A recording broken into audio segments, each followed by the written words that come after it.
우리가 지난주부터 다시 쓰는 사랑 고백이라는 주제로 말씀을 나누고 있습니다.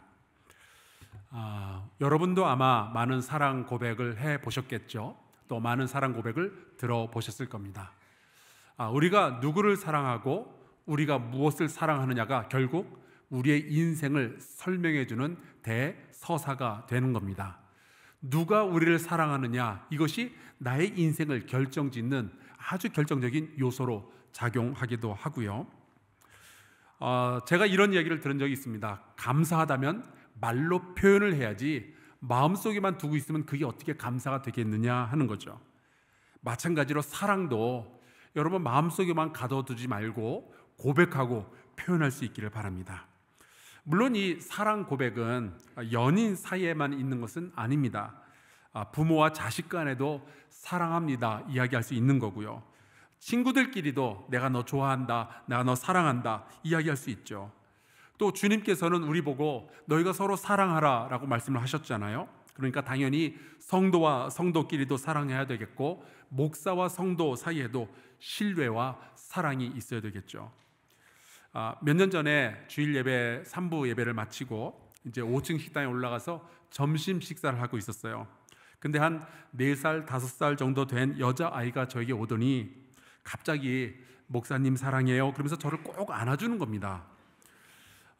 우리 교회 집사님 부부 딸인데 그 순간 이제 제가 많이 당황스럽기도 했지만 한편으로는 또 얼마나 고마웠는지 몰라요. 마침 그 뒤에 여러 가지로 좀 힘든 일들이 있었거든요. 마치 그 주님께서 이 아이를 통해서 저를 위로하시는 것만 같았습니다. 그래서 그 한마디 말에 제 안에 담겨 있었던 서운한 마음, 화났던 마음 다 사라지고 다 녹아버리는 거죠. 마침 그 자리에 제 아내가 함께 있었는데요. 우리 둘 다 너무나 감동을 한 나머지 나중에 이 아이를 며느리 삼으면 좋겠다, 이렇게 우리 둘이서 그렇게 이야기를 할 정도였습니다. 여러분, 이 세상에 사랑이 없으면 사는 게 무슨 재미가 있겠어요. 또 그 사랑을 서로 고백하지 않는다면 무슨 감동이 있겠어요. 그리고 사랑이 없으면 우리가 신앙생활 한다는 것이 도대체 무슨 의미가 있겠어요. 그래서 사도 바울이 이렇게 이야기를 하는 겁니다. 내가 예언하는 능력이 있어 모든 비밀과 모든 지식을 알고 또 산을 옮길 만한 모든 믿음이 있을지라도 사랑이 없으면 내가 아무것도 아니요. 여러분, 사랑이 없으면 우리의 신앙은 아무것도 아닌 거예요. 제가 예전에 미국에서 목회할 때 설교 시간에 교회 우리 여자 성도들에게 그렇게 물어본 적이 있었습니다. 남편이 여러분을 사랑한다고 말로 고백하는 것을 원하십니까? 아니면 아무 말 없이 다이아몬드 반지를 사주는 것을 원하십니까? 저는 당연히 사랑 고백을 원할 거라고 생각을 했었는데 아니더라고요. 여자분들이 대답을 안 하시는 거예요. 웅성웅성하고. 그래서 제가 알았죠. 역시 미국 사람들이 세상적이구나. 우리 한국 여자분들은 그러지 않을 거라고 생각을 합니다. 하나님은 어떠실까요? 우리가 1000마리의 소와 10,000마리의 양을 드리면 하나님이 기뻐하실까요? 물론 중요한 일이겠지만 여러분, 하나님은 모든 것을 말씀으로 창조하실 수 있고요, 이 땅에 있는 모든 것을 이미 다 소유하고 계시는 분이십니다. 하나님은요, 원하시면 모든 것을 말씀으로 창조해서 가지실 수가 있는 분이에요. 다만 우리의 사랑만큼은 우리가 자발적으로 하나님께 드려야 되는 거죠. 내 안에 있는 사랑을 하나님께서 창조해서 가지실 수는 없는 겁니다. 그래서 우리가 겸손히 하나님과 함께 걷고 하나님을 사랑하는 것은 우리가 드려야만 하는 거예요. 우리가 교회 다니면서 여러 가지 일을 할 수가 있죠. 참 많은 능력을 발휘할 수도 있습니다. 사람들의 존경을 받을 수도 있고 성경 말씀의 그 깊은 진리를 깨달을 수도 있어요.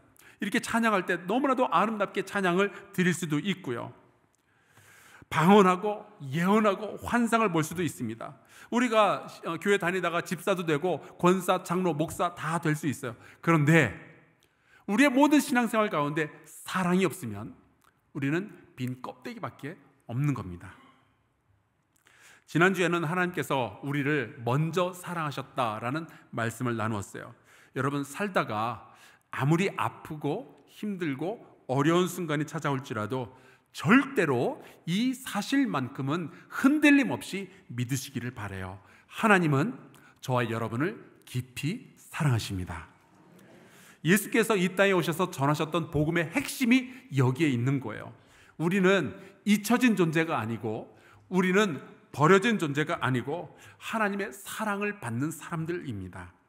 그래서 이스라엘 백성이 나라가 망하고 가장 힘들고 어려운 순간을 지나갈 때 스바냐 선지자를 통해서 하나님께서 주신 말씀이 있어요.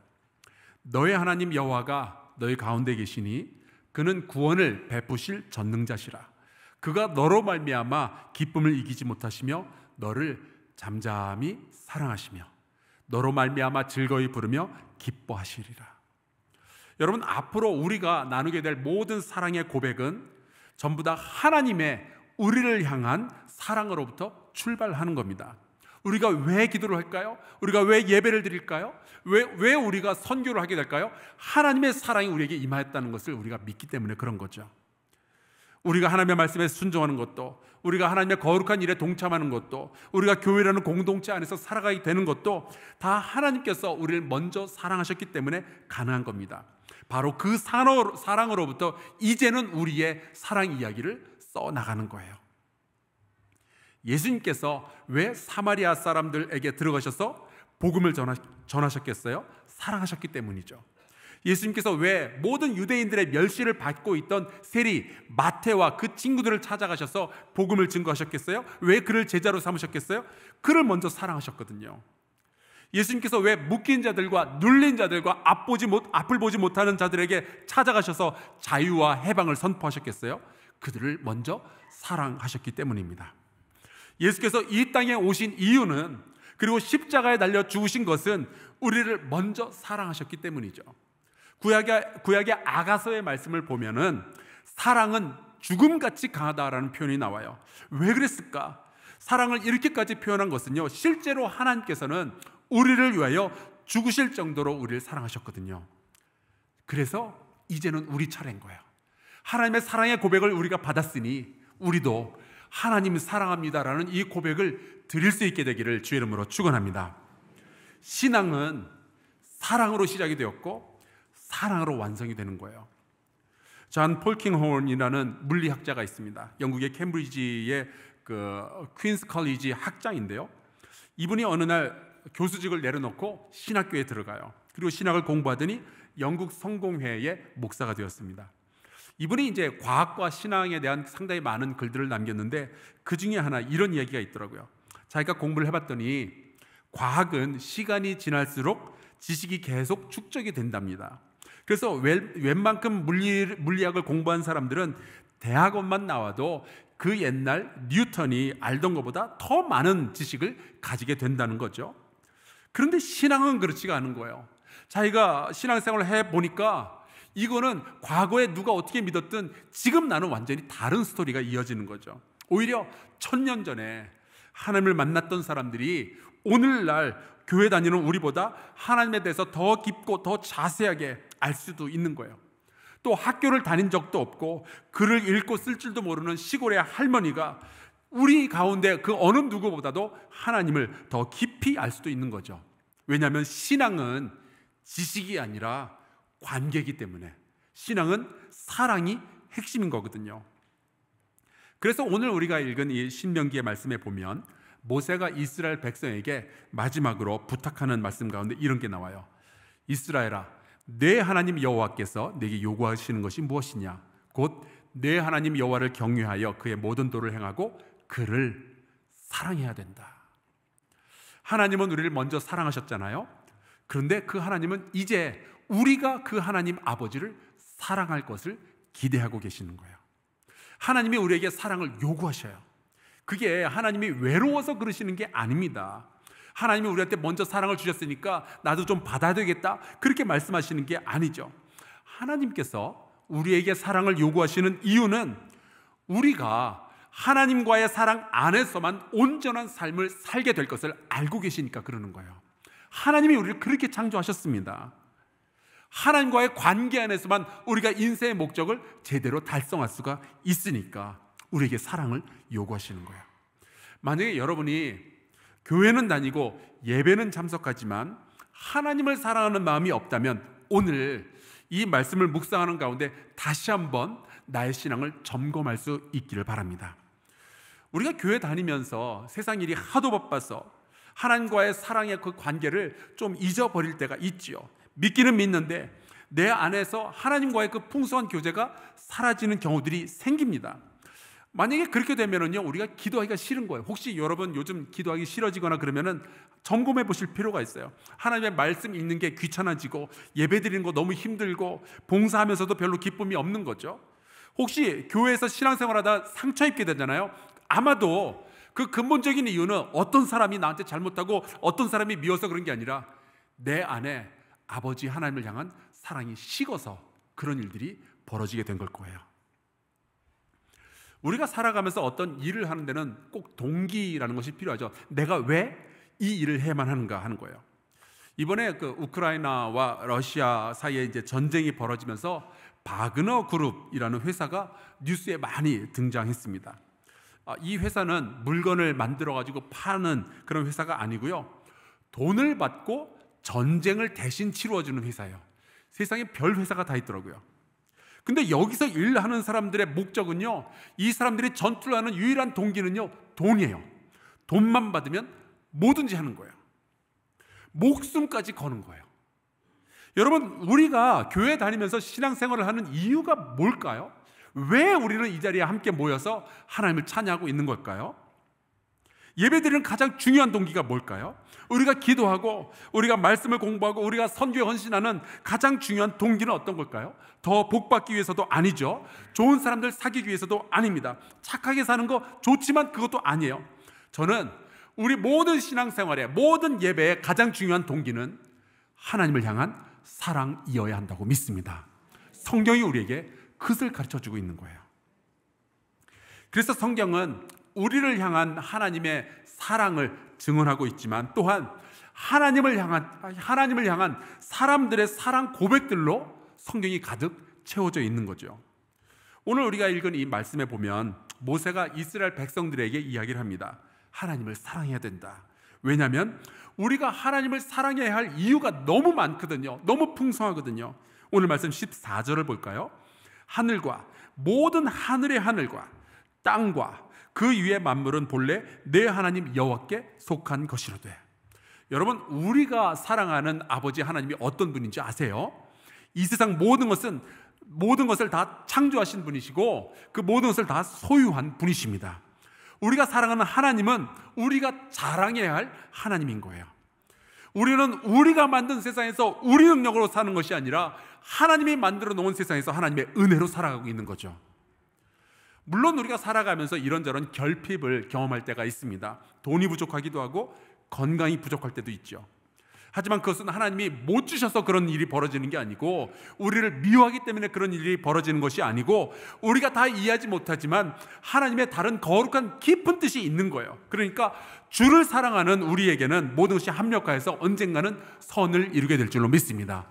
그러니까 여러분, 내 마음에 그런 어려움들이 있다고 할지라도 하나님을 향해서 서운하게 여길 것이 아니라 오히려 더 깊은 하나님을 향한 사랑의 고백을 가지시기를 주 이름으로 축원합니다. 이제 17절을 볼까요? 너희 하나님 여호와는 신 가운데 신이시며 주 가운데 주시요 크고 능하시며 두려우신 하나님이시라. 사람을 외모로 보지 아니하시며 뇌물을 받지 아니하시고. 모세가 살아가던 그 시대에는요, 온 세상 사람들이 온갖 잡신들을 다 섬기고 있었어요. 애굽에서는 라, 아문, 토트, 이시리스, 오사리스, 이시스 이런 다양한 신들이 존재하고 있다라고 생각을 했었어요. 이제 이스라엘 백성은 가나안 땅으로 들어가게 되는데 가나안 땅에는 폭풍의 신 바알이 있다, 그리고 다산과 풍요의 신 아세라가 있다, 그리고 몰렉도 있다, 그리고 다곤도 있다고 그러죠. 그런데 여러분, 진짜 신은 여호와 하나님 한 분밖에 없다는 거예요. 나머지는 다 가짜예요. 그런 것이 우리의 사랑을 쟁취하지 못하도록 여러분, 하나님 아버지만 믿고 하나님 아버지만 사랑하시기를 주 이름으로 축원합니다. 나중에 이 모세의 고백은 이사야 선지자 시대에 가서는 이런 식으로 고백이 되었어요. 이스라엘의 왕인 여호와, 이스라엘의 구원자인 만군의 여호와가 이같이 말하노라. 나는 처음이요 나는 마지막이라. 나 외에 다른 신은 없느니라. 그런 말을 들은 적이 있어요. 사람마다 전공별로 사랑을 고백하는 방식이 다 다른데 회계학과 다니는 분들은 이런 식으로 사랑을 고백한대요. 그대를 향한 나의 마음은 감가상각이 되지 않습니다.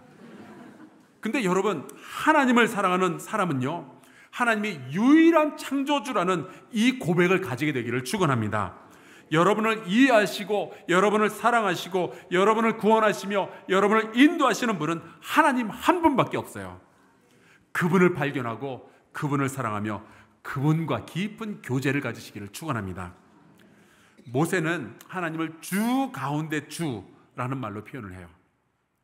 여러분의 인생의 주인이 누구예요? 어떤 사람들은 내가 내 인생의 주인이라고 이야기를 하죠. 또 세상에는요, 우리의 인생을 좌지우지하려는 여러 가지 세력들이 놓여져 있습니다. 돈이 그렇고 명예가 그래요. 때로는 두려움이나 혹은 분노나 혹은 육적인 쾌락이 우리의 삶의 주인 노릇을 하려고 달려들죠. 하지만 모세는 이렇게 자기의 사랑을 고백하는 거예요. 오직 여호와 하나님만이 나를 다스리실 수 있나이다. 나의 충성은 오직 여호와 하나님께만 향하겠나이다. 여러분, 세상의 그 어떤 것도 여러분의 삶을 다스리지 못하게 하시고 오직 하나님께만 충성하는 저와 여러분 될 수 있기를 간절히 축원합니다. 또한 모세가 고백을 해요. 그 하나님은 크고 능하시며 두려우신 하나님이십니다. 모세가 처음 40년은요 애굽의 궁궐에서 살았어요. 그 궁궐에서 살면서 무엇을 봤을까요? 수많은 사람들이 애굽의 왕 바로 앞에 와서 엎드리며 그의 명령을 들으며 불안에 떨고 하는 것들을 보았겠죠. 그러면서 아마 모세는 생각을 했을 거예요. 이 세상에서는 애굽의 왕 바로가 가장 강력하고 가장 두려운 사람이겠구나. 40살이 되었을 때 살인죄를 저지르고 광야로 도망을 치죠. 그리고 목자로서 살아가는 동안에 40년 내내 애굽의 바로를 만나는 것을 가장 두려워했을 거예요. 그런데 80살이 되던 해 호렙산에서 여호와 하나님을 만나고 나니까 드디어 진실에 눈을 뜨기 시작합니다. 그 하나님께서 애굽에 10가지 재앙을 내리고 홍해를 가르고 불과 구름 기둥으로 인도하시는 것을 보면서 모세에게는 이런 깨달음이 있는 거예요. 하나님이야말로 바로 왕보다 더 크고 애굽의 모든 신들보다 강하시며 정말로 우리가 두려워해야 할 분이시구나. 이 세상은요, 유일하신 하나님을 인정하지 않으려고 해요. 오히려 불교도 인정해야 되고 이슬람교도 인정해야 되고 힌두교도 인정하라고 이야기를 하죠. 세상에 파괴적이고 음란한 것들을 문화 혹은 인권이라는 이름으로 받아들여야 된다고 이야기를 합니다. 하지만 저와 여러분은 세상의 모든 우상들 다 버리고 오직 여호와 하나님 한 분만 사랑하며 순종하고 예배하는 백성 되시기를 주의 이름으로 축원합니다. 세상의 문화와 기준 가지고 우리의 신앙, 우리가 하나님 향한 그 사랑을 판단하는 것이 아니라 하나님의 말씀으로 세상의 문화를 분별하는 저와 여러분 되기를 간절히 축원합니다. 17절에 보면 하나님이 사람의 외모를 보고 판단하시지 않는다고 하더니 18절에는 이렇게 고백을 해요. 우리가 사랑하는 하나님은 어떤 분이신가? 고아와 과부를 위하여 정의를 행하시며 나그네를 사랑하여 그에게 떡과 옷을 주시나니. 여러분, 우리 양옆으로 인사 나누겠습니다. 하나님은 당신을 사랑하십니다. 자, 이제 저를 보시고요. 여러분이 방금 인사 나눈 그분은 외모를 보아하니 하나님의 사랑을 받을 만하던가요? 네. 역시 여러분은 마음이 참 좋으신 것 같아요. 하나님은 외모를 보고 사랑하는 것이 아니죠. 예뻐서 사랑하고 미워서 버리고 그런 분이 아닙니다. 하나님은 우리가 하나님의 자녀니까 사랑하시는 거예요. 게다가 하나님은 그렇게 강하고 무서운 분인데도 불구하고 정의로우신 분이십니다. 그 하나님은 자기 힘으로서는 도저히 일어설 수 없는 사람들을 도우시고 이끌어주시고 세워주시는 거예요. 인류의 역사를 보면은요, 늘 권력과 종교가 굉장히 밀접한 관계를 가지고 지나왔습니다. 애굽과 가나안 땅에서 말하는 신들은요, 늘 강자의 편, 권력자의 편이었어요. 사실 통치자의 왕권을 강화시키기 위해서 존재했던 것들이 수많은 우상들이었습니다. 왕들은 자기들이 만든 우상하고 결탁을 해가지고 백성들을 탄압하고 온갖 부유함을 자기들끼리 다 누리고 있었거든요. 로마 제국을 보면요, 황제는 늘 신과 연결되었다라고 사람들에게 이야기를 했어요. 오죽하면은 자기가 신의 아들이라고 이야기를 했겠어요. 정권 유지를 하기 위해서 신들을 등장을 시키는 거죠. 그런데 모세가 경험했던 하나님은 완전히 다른 분인 거예요. 그분은 오히려 약자를 보살피시고 그들을 먹여 살리시는 하나님이신 겁니다. 다윗이 살아가는 동안에 가장 힘들고 어려웠던 시기가 있죠.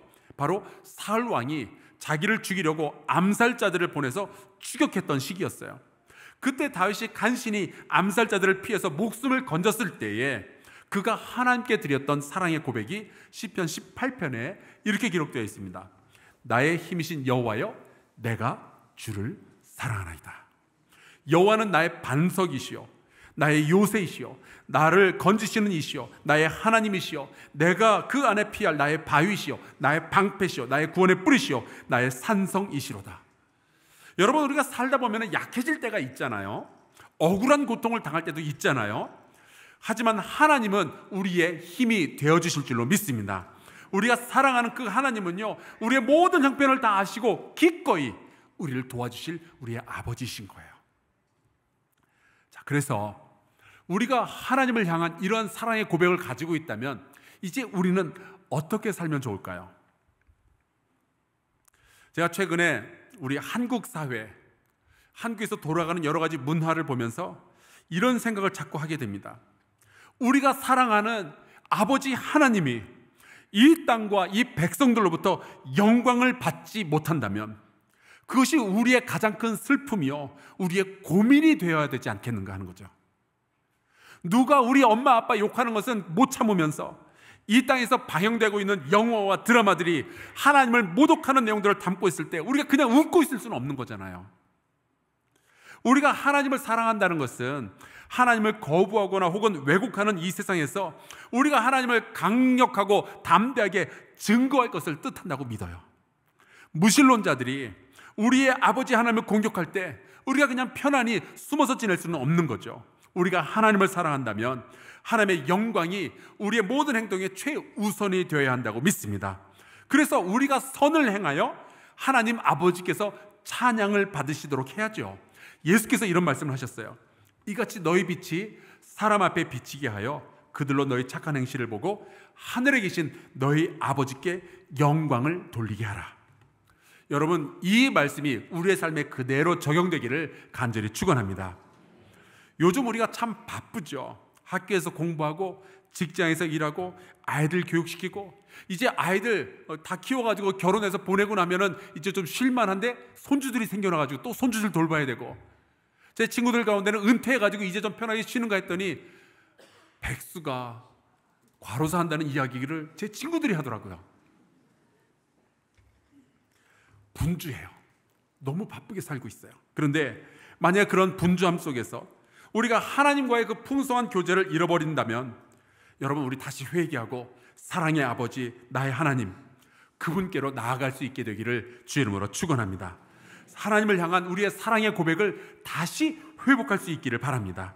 사랑이 없으면 우리의 신앙은 껍데기밖에 없는 거거든요. 우리의 모든 행위와 우리의 모든 태도에서, 우리의 언어에서 하나님의 성품을 반영하고 우리가 처해 있는 환경이 어떠하든 하나님의 사랑을 신뢰하며 그 하나님 아버지를 사랑하는 저와 여러분 될 수 있기를 간절히 축원합니다. 제가 여러분하고 이 찬양을 부르고 싶었어요. 우리 같이 이 찬양하고 아버지께 기도하기를 바랍니다. 여호와께 돌아가자라는 찬양인데 약간 여러분이 혹시 모르시더라도 열심히 한번 같이 찬양하면 좋겠습니다.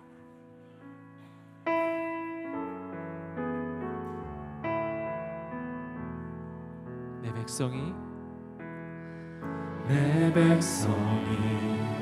나를 떠나 돌아섰지만 내 사랑이 내 백성을 포기 못하니 내 모든 것 내어주고 나 그들을 얻으리라. 여호와께 돌아가자. 우린 돌아서 그는 변치 않네. 여호와께 돌아가자. 우린 넘어져도 그 사랑 영원하네. 사랑을 오래 참고, 사랑을 오래 참고 자신을 내어주네. 서로 사랑할 때 세상은 주보네. 사랑은 절대지지 않네. 여호와께 돌아가자. 우린 돌아서도 그는 변치 않네. 여호와께 돌아가자. 우린 넘어져도 그 사랑 영원하네. 우리 같이 기도할까요? 우리를 먼저 사랑해 주신 그 아버지께 우리 사랑합니다 라는 고백을 했으면 좋겠어요.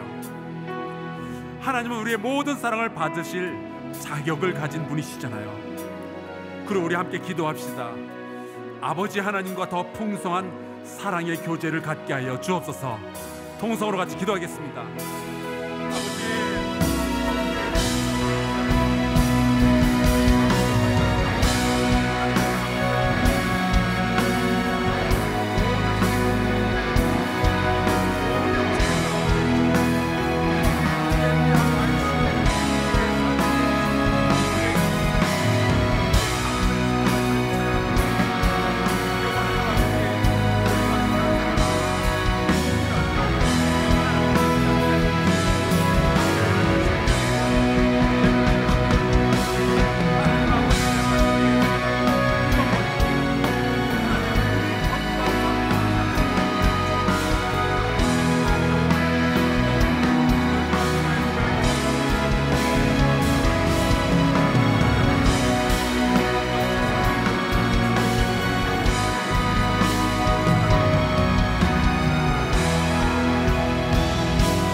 하나님, 우리를 그토록 사랑해 주셔서 감사합니다. 우리가 여전히 부족하고 연약하고 죄도 참 많이 있지만 죽음처럼 강한 그 사랑으로 우리를 구원해 주셔서 감사합니다. 이제 아버지 되시는 하나님께 우리의 가장 깊은 사랑을 드리기를 소망합니다. 우리가 믿음 생활하는 가장 강력한 동기가 아버지를 향한 사랑이기를 소망합니다. 우리의 사랑 되시는 아버지께서 이 세상에서 영광 받으시는 것이 우리의 가장 큰 기쁨이 되게 하시고 아버지 하나님의 소원이 우리의 소원 되게 하여 주시옵소서. 예수 그리스도의 이름으로 기도하옵나이다. 아멘.